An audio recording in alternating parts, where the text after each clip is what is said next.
मतलब ना नर्मदा तट, मतलब नर्मदा नदी तो सबको मालूम है। तो नर्मदा तट पे ना एक बहुत बड़ा गांव था। उस गांव में एक सेठ था और सेठानी रहते थे।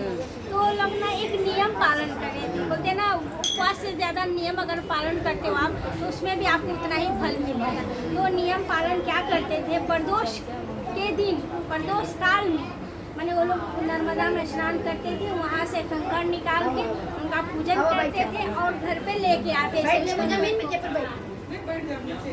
तो कंकड़ शंकर का पूजन हो गया। मतलब कि शंकर तो कंकड़ में ही है ना, बोलते कड़कड़ में वहाँ थे, तो वो कंकड़ से शंकर का पूजन हो गया। तो वो यही नियम बनाए थे। प्रत्येक प्रदोष के दिन, प्रदोष काल में हमेशा आते थे नर्मदा में स्नान कर। प्रदोष काल के समय, प्रदोष काल में 4 बजे से लेकर 7 बजे दूसरे दिन पड़ता है प्रदोष। हाँ, एकादशी के वो नियम यही पालन किए थे। आते थे, नहाते थे, वहाँ से कंकड़ उठाते थे, पूजा करते थे, घर ले आते और ला के अपने घर में रख के उसको ताला बंद कर देते थे। मैंने वो एक बार सिर्फ प्रदोष को ही निकालते थे उसी दिन। तो जो ताला बंद करते थे तो उस कंकड़ को फिर आते समय लेके आते थे और नहा के नर्मदा में छोड़ देते थे। दूसरा पूछते थे, लेके आते थे। ऐसे करते करते उनका औलाद नहीं थी, तो बुढ़ी भी हो गई थी। अपना बोलते हैं ना, बुढ़े होने पे शरीर काम नहीं होता दीदी। तो ऐसे ही मन में विचार करते करते अपने घर जा रही थी। बोली ना, अपने पति से ही बोली, हम लोग कभी बेटी पतो रहते हैं तो कम से कम बोले तो चाय पानी तो जरूर मिलता। लेकिन भगवान तो उसे किए नहीं थे कि उसको चाय पानी दे कोई। अपना घर गई, फिर वैसे ही अपने मन में विचार लाई। ये विचार आया जो सोच बोलते हैं ना, हमारे सोच में, अपने मन में आ जाए, सोच में वो ये सोची। तो सोच को देखिए, तो महादेव जी ने सोच को तो उसके पति के दिमाग में बैठा दिया। ऐसे ही जब वो अपना ऐसे ही हर नियम करते करते अपना कुछ दिन बीत गया तो अपने पत्नी को बोले कि मैं मतलब व्यापार के लिए बाहर जाता हूँ। तो उसको पहले के लोग सतुआ वतुआ दे देते थे कि अपना भूख लगेगा तो खा लेंगे। तो सतुआ और आटा, वो आटा दिए अपने पति के लिए, कच्चा आटा दी। तो उसमें सरफी, मतलब सोने का पहले सरफी चलता था ना, तो सरफी डाल दी, मोहर। तो मोहर डाल दी तो वो जानते थे कि मतलब सेठ है तो भाई उनके पास तो मोहर की कमी नहीं है। ऐसे ही जाते जाते फिर वो गांव से बाहर निकले तो वही नर्मदा तट पे फिर पहुँचे। तो वहाँ पहुँचे तो जितनी कुछ कन्याएं लोग थी तो अपना खेल रही थी। तो ऐसा अपने सबने ही बचपन में घर बनाया, बिगाड़ा है, खेले ये सब कुछ। उसी तरह उस कन्या ने ना घर को बना रहे थे, बिगाड़ रहे थे। बच्चे लोग ये खेल तो बहुत ज़्यादा खेलते थे। और एक कन्या जो थी उस घर को बना के इतनी सुंदर से वो सजा दी। जब उसको सजा दी तो उसके दिमाग में ये बैठा कि सब बच्चे लोग घर बना रहे हैं, घर को बिगाड़ दे रहे हैं। अब पर ये कन्या जो है वो इतना अच्छा इसका स्वभाव है, इसको सजा दे रही। जिसके घर में जाएगी वो घर को स्वर्ग बना देगी। तो घर को स्वर्ग बना देगी, ये सोच के वो अपना उस लड़की का पीछा किए। जो सेठ महाजन थे उस लड़की का पीछा किए। देखिए ये सब महादेव जी करवा रहे हैं, हमारी औकात में हम किसी का बारे में जान सके। तो पीछा किए, तो पीछा करते करते जब उनके घर वो बार बार ताक रही है कि बाबा हमारा पीछा कर रहे हैं। बाबा डरते भी रहे हैं ना, लोग डरते बच्चे से ना, ताक रही थी, देख रही थी। उसके बाद दौड़ रही थी, भाग गई। तो द्वारे पर जाकर बोली ना कि बाबा तो भी खा चाहिए। तो बोलते हैं ना कि कुछ ना, हमके बहुत भूख लगा, अपने माई से जाकर हमके लिए रोटी लगा। तो बोलते अच्छे जाके बोले माई एक बाबा बनो, उनके बहुत भूख लागल, उनको रोटी चाहिए। तो बोले कि हाँ तो अच्छा ही बात है ना, किसी को खाना खिला देना। तो कोई भी बोलता है कि पुण्य का काम है, मेरे दुआ से कोई भूखा ना जाए। आज हम भी यही सोच रखते, ऐसा बात नहीं है। तो क्या बोले, वो अपना रोटी बोलते हमारा आपका रोटी मैं नहीं खाऊंगा, मेरा आटा लेके जाओ और आप रोटी बना के लाओ। अच्छा। हाँ, तभी बोलते कि अब मेरे को तेल खिसिया हो करने से पहले के जमाना चूल्हा चौकी पे रहा। अरे नहीं, तब वो ना कि बुढ़ऊ रोटी खाए नहीं तो अपन आटा दे ले हम इनके, फिर चूल्हा चौकी जा पा रहा रोटी पोड़ के दा। तो फिर ऐसे विचार उसके मन में वो विचार है। फिर अच्छा ठीक बोली आवा हम तोहरे आटवा के बना के देते। जब चलनी से चाले तो उसमें सरफी निकला और सरफी निकाल के आटा सान के रोटी बना के गई। वो भी मतलब अच्छी औरत थी। तो सरफिया ले जाके बोली कि बाबा ये तोहरे आटवा में ना सरफी रहा।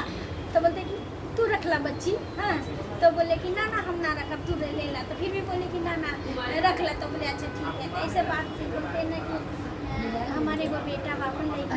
चाहिए छनाएगा ही। शादी कर देबू तो बोलते हैं कि शादी तो कर दे। कोई भी सोचेगा अरे भाई इनके आटा में असर भी निकला तो इनका कितना अमीर होंगे, मैंने कोई भी सोचेगा ना हमारे बेटे को। उनकी आशीर्वाद थी। उनको बेटा नहीं था, ये चीज भी याद रखो आप लोग। उनको बेटा नहीं था। कंकर वही हाँ मतलब कहानी का मोड़ बताना पड़ेगा। ध्यान, हाँ, उनका ध्यान नहीं बेटा दिए। नहीं था, फिर भी वो क्या बोले अपने बेटी से मेरे बेटे का शादी कर दीजिए। तभी भी बोले, सेठ बोले तो बोले अच्छा ठीक है अपने बेटों को बुलाइए। तो क्या बोलते हैं ना मेरा बेटा काशी में है। अब ये भी सुनिए, मेरा बेटा काशी है, क्योंकि वो कंकर शंकर को मानते थे। मेरा बेटा काशी में है तो बोले कि तो बुलाइएगा तभी तो शादी ब्याह होई। तो बोलते ना नर्मदा के ना कंकर लिया कोई से फेरा घुमा दिया जाए और फिर ओकरा बाद जब हमारा बेटा आई तब हाँ शादी तो हो ही गई बा। तो बोले अच्छा ठीक बा बुढ़ो। तो वो तो सोचती थी कि भाई सही बात कहूँ, बेटा जब कोई भी बहू मांगेगा, जब बेटा रहेगा तभी तो कोई बहू मांगेंगे। और काशी में शायद व्यापार करने गया वो सेठ महाजन है, तो अपना वो शादी कर दिए। शादी करने के बाद उनकी बहू आ गई, घर आई तो बोलती सेठानी बोली कि अरे सेठ ये कौन है? तो बोले कि तुम्हारी बहू है। तुम्ही लोगों की बहू खोजती थी। कोई लड़कियाँ बाद में इधर साइड ले जाके बोलती कि कहाँ से कोई बहू आ गई, हमारा तो बेटा है नहीं तो वो कहाँ से बहू आएगी? तो बोले नहीं तुम्हारी बहू है, तुमको सेवा करने के लिए मैं बहू। अच्छा जब बहू आ गई तो बहू को बोल दिए कि सब घर तुम्हारा, सब कुछ ये है, सब तुम्हारा है। ये धन दौलत घर द्वार हर चीज का तो तुम हर चीज के मालिक हो। खाली आप मतलब इस घर का ताला मत खोलना। लड़कियाँ सोना चांदी सब कुछ ऐसे फ्री बोलते हैं कि अरे घर में ऐसा क्या चीज है कि बोल रहे हैं कि इसका ताला मत खोलो। अच्छा लड़की हाँ लड़की जो बहू बन के आई। अच्छा तब उसके बाद ऐसे ही जब कंकर शंकर का फिर प्रदोष काल में तो नियम बने थे।